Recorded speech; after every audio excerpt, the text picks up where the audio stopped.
Truyền thông Trung Quốc vừa qua mỉa mai tình hình khủng hoảng ở Afghanistan là nỗi ê chê của siêu cường Mỹ. Thế nhưng khi Taliban lên nắm quyền ở nước Nam Trung Á, Trung Quốc có phải lo lắng về rủi ro nào không? Theo chuyên gia, Mỹ rời đi rồi, Trung Quốc sẽ lăm le thế chân đưa binh sĩ tới Afghanistan. Xin mời quý vị theo dõi nội dung chi tiết trong điểm tin quốc tế sau đây.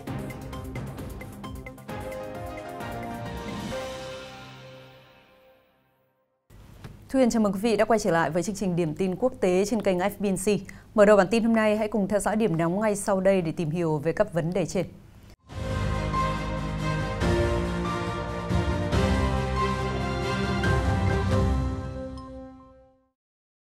Truyền thông Mỹ cho rằng trong khi Trung Quốc chứng kiến cảnh tượng hỗn loạn tại thủ đô Kabul của Afghanistan, nước này có thể nhận thấy những rủi ro nhiều hơn là cơ hội. Theo CNN, mặc dù có nhiều đồn đoán Trung Quốc đang lăm le thế chân Mỹ mở rộng hiện diện và ảnh hưởng ở Afghanistan, thế nhưng các thách thức an ninh đến từ việc Taliban trỗi dậy nắm quyền cai trị Afghanistan lại cấp thiết hơn so với bất cứ lợi ích nào mà Bắc Kinh có thể thu được từ quốc gia Nam Trung Á. Nhà nghiên cứu cấp cao Andrew Small đến từ Quỹ Marshall Đức có trụ sở tại Washington cho rằng Trung Quốc không có xu hướng nhìn nhận tình hình tại Afghanistan thông qua lăng kính cơ hội, mà đó chỉ là vấn đề kiểm soát mối đe dọa. Theo truyền thông Mỹ, mặc dù Trung Quốc có vẻ cảnh giác với sự hiện diện quân sự dài hạn của Mỹ ở Afghanistan, nhưng trên thực tế, Bắc Kinh lại được hưởng lợi từ sự ổn định do Mỹ mang lại trong 2 thập kỷ qua. Cụ thể, Trung Quốc đặc biệt lo ngại rằng Afghanistan sẽ trở thành căn cứ phục vụ cho phong trào Hồi giáo Đông Turkestan. Đây là một nhóm cực đoan được thành lập bởi các phần tử thánh chiến người Duy Ngô Nhĩ ở miền Tây Trung Quốc. Nhóm này từ lâu đã lăm le đánh chiếm vùng Tân Cương và lập nhà nước Đông Turkestan độc lập. Nỗi lo này khá dễ hiểu khi Trung Quốc và Afghanistan vốn có chung đường biên giới dài 80 km với tỉnh Tân Cương của Trung Quốc. Vừa qua, vấn đề nhức nhối này cũng được Ngoại trưởng Vương Nghị đề cập đến trong cuộc gặp các thành viên cấp cao của Taliban hồi tháng 7 vừa qua. Đáp lại, Taliban cam kết sẽ không bao giờ cho phép bất cứ lực lượng nào sử dụng lãnh thổ Afghanistan để thực hiện những hành động gây bất lợi cho Trung Quốc. Theo CNN, đây không chỉ là rủi ro duy nhất mà Trung Quốc phải đối mặt sắp tới. Trong những năm qua, Bắc Kinh đã đẩy mạnh sáng kiến vành đai con đường ở Trung Á với các dự án cơ sở hạ tầng sử dụng nguồn vốn khổng lồ từ Bắc Kinh. Và một khi Taliban lên nắm quyền cai trị Afghanistan, bất ổn và hỗn loạn có thể đe dọa lợi ích kinh tế, chiến lược của Trung Quốc ở khu vực rộng lớn hơn, CNN cho hay. Mặt khác, Trung Quốc cũng phát tín hiệu rằng họ không dự tính triển khai binh sĩ tới Afghanistan để lấp đầy khoảng trống quyền lực do Mỹ để lại. Giới phân tích cho rằng, thay vì theo chân Mỹ, Trung Quốc có thể đang áp dụng một cách tiếp cận thực dụng hơn đối với Afghanistan. Trong buổi họp báo ngày 19 tháng 8, Bộ Ngoại giao Trung Quốc bày tỏ tin tưởng Taliban hôm nay là một Taliban biết lý lẽ hơn so với 2 thập niên trước, đồng thời kêu gọi thế giới nên khách quan hơn trong việc đánh giá tình hình Afghanistan. Cùng ngày, phát biểu trên mạng truyền hình CGTN của Trung Quốc, người phát ngôn Sun Heo Sahin của Taliban nhấn mạnh đất nước tỷ dân có vai trò quan trọng trong việc thúc đẩy hòa bình và hòa giải tại Afghanistan. Taliban cũng hoan nghênh đóng góp của Trung Quốc trong việc tái thiết đất nước. Chúng tôi sẽ tiếp tục cập nhật các điểm nóng khác ở những bản tin tiếp theo. Còn bây giờ thì từ khóa với hơn 200.000 lượt tìm kiếm là Floyd Ray Roseberry. Đây là một phần tử cực đoan cánh hữu đến từ bang North Carolina của Mỹ và cũng là người đã đe dọa đánh bom gần đồi Capitol vào ngày 19 tháng 8 theo giờ địa phương. Hãng tin Reuters cho biết sáng ngày 19 tháng 8, thì Floyd Ray Roseberry đã đậu xe bên ngoài Thư viện Quốc hội Mỹ ở Washington. Sau đó đối tượng phát trực tiếp trên mạng xã hội từ chiếc xe, cảnh báo về một cuộc cách mạng đang đến. Tôi sẵn sàng chết vì chính nghĩa, ông Roseberry nói trong khi ôm một chiếc hộp kim loại lớn trên đùi. Khi cảnh sát tiếp cận thì hắn nói rằng mình có một quả bom. Ngay lập tức cảnh sát đã phong tỏa các con đường, sơ tán người dân ở các tòa nhà gần đó và đàm phán với Roseberry. Sau khoảng 5 giờ thương lượng thì Roseberry đã ra khỏi chiếc xe bán tải không có biển số và bị cảnh sát bắt giữ. Cảnh sát không tìm thấy bom trên chiếc xe của Roseberry lái, nhưng họ tìm thấy vật liệu có thể chế tạo bom. Theo bà Crystal Roseberry, vợ cũ của nghi phạm, thì ông Roseberry được chẩn đoán là mắc bệnh tâm thần phân liệt và từng dùng súng đe dọa bà. Hai người đã ly hôn khoảng 8 năm trước. Còn hàng xóm thì mô tả ông Roseberry là một thành viên Cộng hòa và thỉnh thoảng đội nón có chữ MAGA, viết tắt của khẩu hiệu khiến nước Mỹ vĩ đại trở lại của cựu Tổng thống Donald Trump.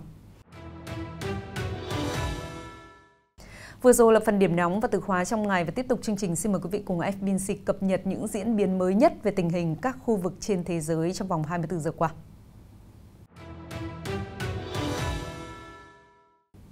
Thưa quý vị, mới đây thì Trung Quốc đã tiến hành một loạt cuộc tập trận đổ bộ đường biển cùng nhiều khí tài quân sự tân tiến. Đáng chú ý, đất nước tỷ dân còn sử dụng tàu dân sự 10.000 tấn thay vì cho các tàu vài nghìn tấn như thường lệ.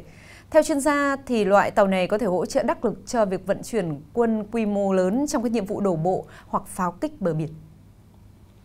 Thưa quý vị, vừa qua trong một cuộc phỏng vấn phát trên ABC News, thì Tổng thống Biden đã bất ngờ xếp Đài Loan vào cùng danh sách các đồng minh hiệp ước như Hàn Quốc và NATO khi được yêu cầu bình luận về vấn đề liệu Đài Loan có thì trông chờ Washington bảo vệ. Ngay sau đó, thì một quan chức chính phủ đã nhanh chóng xác nhận chính sách Đài Loan vẫn không thay đổi. Cũng liên quan đến Đài Loan, bà Sandra Alkirk, tân trưởng đại diện văn phòng Đài Bắc của Hiệp hội Mỹ tại Đài Loan sẽ có cuộc gặp với các quan chức hòn đảo trong tuần này để thảo luận về hợp tác giữa Hoa Kỳ và Đài Loan trong nhiều lĩnh vực, bao gồm an ninh mạng và y tế. Thưa quý vị, theo hãng thông tấn Hàn Quốc Yonhap đưa tin, thì Triều Tiên đã có các động thái mới hồi đầu tuần ám chỉ nước này có kế hoạch phóng tên lửa. Theo đó, thì Triều Tiên đã đưa ra cảnh báo cấm tàu thuyền trong 2 ngày 15 đến 16 tháng 8 ở các khu vực ở Đông Bắc của biển Nhật Bản. Khuyến cáo như vậy thường được đưa ra trước thềm các vụ phóng tên lửa hoặc thử vũ khí. Cũng liên quan tới Hàn Quốc, thì một tàu cá nước này vừa bị tàu Hải quân Nga bắn cảnh cáo khi đang hoạt động ở vùng biển ngoài khơi Vladivostok. Tuy nhiên may mắn là không có thương vong hay thiệt hại nào được ghi nhận. Theo Yonhap, Hàn Quốc đã được một quan chức tuần tra biên giới Nga xác nhận rằng tàu cá có thể tiếp tục hoạt động, mặc dù Hải quân Nga đang huấn luyện tại khu vực này. Xin chuyển sang tình hình ở khu vực khác. Mới đây thì Bộ Ngoại giao Trung Quốc tin rằng Taliban hôm nay là một Taliban biết lý lẽ và kêu gọi thế giới khách quan trong việc đánh giá. Từ Moscow thì Bộ Ngoại giao Nga cũng cho rằng các nước nên chấp nhận thực tế ở Afghanistan. Thưa quý vị, trong một bài đăng trên Twitter vào ngày 19 tháng 8, thì Zabiullah Mujahid là người phát ngôn viên của Taliban tuyên bố thành lập nhà nước mới là Tiểu vương quốc Hồi giáo Afghanistan. Tuyên bố này được đưa ra chưa đầy một tuần sau khi Taliban chiếm được thủ đô Kabul. Trong khi đó, thì Al-Qaeda, một tổ chức đa quốc gia của các chiến binh Hồi giáo dòng Sunni, mới đây đã ra thông báo chúc mừng Taliban tiếp quản Afghanistan, đồng thời thề sẽ tiếp tục các chiến dịch quân sự của mình. Bộ Quốc phòng Mỹ vừa công bố video cho thấy các nhân viên không quân của nước này đã hạ cánh xuống Kabul, cũng như cử thêm các nhân viên lãnh sự đến các địa điểm khác trong bối cảnh việc sơ tán người dân và các đồng minh Afghanistan của Mỹ vẫn đang diễn ra. Mới đây, thì Thư ký Liên Hợp Quốc Antonio Guterres đã chỉ ra đòn bẩy duy nhất để thúc ép Taliban phải thành lập chính phủ mang tính bao trùm và tôn trọng các quyền cơ bản của con người, nhất là đối với phụ nữ ở Afghanistan. Đó là mong muốn của Taliban được cộng đồng quốc tế thừa nhận. Xin được chuyển sang thông tin về dịch bệnh. Thưa quý vị, tại Mỹ mới đây thì 3 thượng nghị sĩ gồm có một thành viên Đảng Cộng Hòa, một nghị sĩ độc lập và một thành viên Đảng Dân Chủ cho biết họ đã có kết quả xét nghiệm dương tính với COVID-19. Điều đặc biệt là cả 3 thượng nghị sĩ đều thông báo họ bị nhiễm bệnh trong vòng 24 giờ. Thưa quý vị, sáng nay thì chính quyền của bang New South Wales của Úc thông báo sẽ gia hạn lệnh phong tỏa khu vực Sydney và siết chặt các hạn chế phòng dịch COVID-19 tại một số điểm nóng trong thành phố, sau khi ghi nhận 644 trường hợp nhiễm mới và 4 ca tử vong tại địa phương trong 24 giờ qua. Từ ngày 23 tháng 8 thì chính quyền sẽ bắt buộc người dân phải đeo khẩu trang khi ra khỏi nhà, trừ khi tập thể dục. Mới đây thì Bộ Y tế Singapore cho biết chính phủ nước này sẽ sớm cho phép khách du lịch nước ngoài đã được tiêm chủng có thể nhập cảnh và họ sẽ được đánh dấu coi như đủ điều kiện an toàn để di chuyển trong thành phố. Trong khi đó, thành phố Nam Kinh của Trung Quốc trong thời gian vừa qua đã chứng kiến sự quay trở lại của các ca nhiễm COVID-19 do biến thể Delta. Tuy nhiên, nhờ tích cực xét nghiệm cộng đồng hàng loạt và truy vết kịp thời, chính quyền thành phố đã gần như kiểm soát được dịch bệnh tại đây.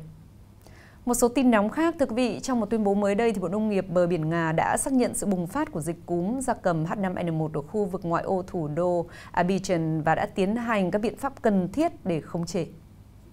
Hãng Reuters hôm nay đưa tin Cục Hải quan và Biên phòng Mỹ đã phát hiện hơn 3.000 giấy chứng nhận giả về việc tiêm chủng vaccine COVID-19 gửi từ Trung Quốc. Theo đó, thì các giấy chứng nhận giả được in kém chất lượng nhưng rất giống với giấy chứng nhận thật do Trung tâm Kiểm soát và Phòng ngừa Bệnh tật Mỹ cấp. Vừa qua, thì sàn giao dịch tiền kỹ thuật số Liquid của Nhật Bản thông báo tin tặc đã xâm nhập một số ví tiền của công ty và chuyển tài sản sang 4 ví khác. Liquid không nêu rõ số tài sản bị thất thoát, nhưng công ty phân tích Elliptic trụ sở tại Anh ước tính tin tặc đã lấy số tiền kỹ thuật số trị giá khoảng 97 triệu đô la Mỹ. Còn bây giờ, như thường lệ là một số thông tin kinh tế nổi bật. Theo Wall Street Journal, thì gã khổng lồ thương mại điện tử Amazon.com đang có kế hoạch mở các cửa hàng bán lẻ truyền thống ở Mỹ, thể hiện tham vọng chiếm lĩnh khu vực bán lẻ ở quy mô lớn hơn. Trước đó, thì Amazon đã thử nghiệm các cửa hàng bán sách và tạp hóa nhỏ. Tuy nhiên, bây giờ thì hãng đang suy nghĩ là một điều gì đó lớn lao hơn. Vừa qua thì Microsoft cho biết họ sẽ tăng giá tới 20% cho một gói phần mềm có tên là Microsoft 365, bao gồm các ứng dụng phổ biến như Teams và Outlook. Trong một bài đăng trên blog, thì Microsoft cho biết việc tăng giá này sẽ có hiệu lực trong vòng 6 tháng. Thưa quý vị, Ngân hàng Trung ương Thái Lan vừa thông báo về kế hoạch thử nghiệm đồng tiền kỹ thuật số do Ngân hàng Trung ương phát hành CBDC dạng bán lẻ cho công chúng vào quý 2 của năm sau khi công bố kết quả của một nghiên cứu mới về cách quản lý tác động của việc phát hành loại tiền tệ này đối với lĩnh vực tài chính. Mới đây thì người dân ở thị trấn Baklan Makha miền trung của Afghanistan cho biết sau khi Taliban nắm quyền kiểm soát đất nước thì người dân gặp phải nhiều khó khăn vì giá cả tăng cao và doanh nghiệp cũng gặp nhiều trở ngại trong công việc kinh doanh của họ. Theo giới quan sát thì kể từ trước những bất ổn gần đây, Afghanistan đã là một trong những quốc gia nghèo nhất thế giới.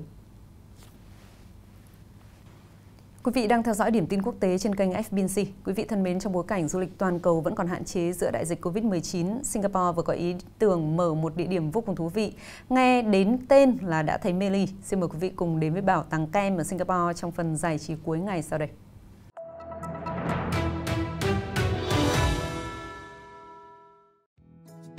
Vốn đã khiến bao nhiêu người mê say ở Mỹ, bảo tàng kem nay đã chính thức mở cửa hàng quốc tế đầu tiên tại Singapore, hứa hẹn mang lại những phút giây ngọt ngào cho người dân trong khi đảo quốc nới lỏng một số hạn chế phòng dịch.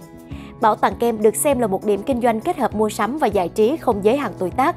Trong đó, du khách tham quan có thể bơi trong bể kẹo hoặc nhún nhảy ở những nhà phao khổng lồ và thưởng thức những que kem mát lạnh ngọt ngào. Điều đặc biệt là khắp không gian tràn ngập một màu hồng dễ thương. Những bức tường màu hồng, cánh cửa màu hồng và các món đồ cũng đủ các sắc hồng. Đây là một thiên đường cho hội chị em chụp nhiều bức ảnh sang chảnh và là khu vui chơi, ăn uống bất tận cho trẻ nhỏ. Pirakas, trưởng bộ phận châu Á-Thái Bình Dương của bảo tàng kem ở Singapore cho biết, sức hấp dẫn của bảo tàng chính là nó làm hài lòng tất cả khách tham quan ở mọi lứa tuổi.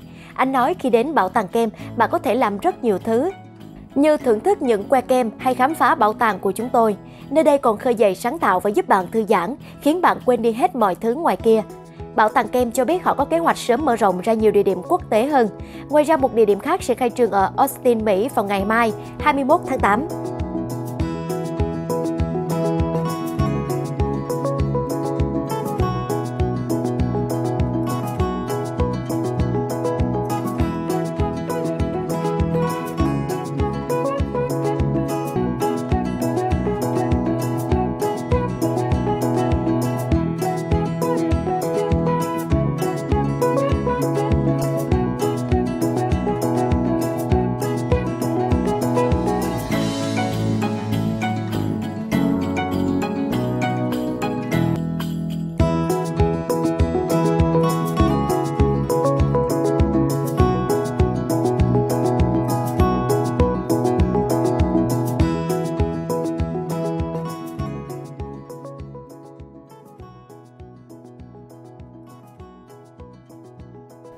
Và bản tin điểm tin quốc tế đến đây đã kết thúc. Xin chúc quý vị một buổi tối vui vẻ.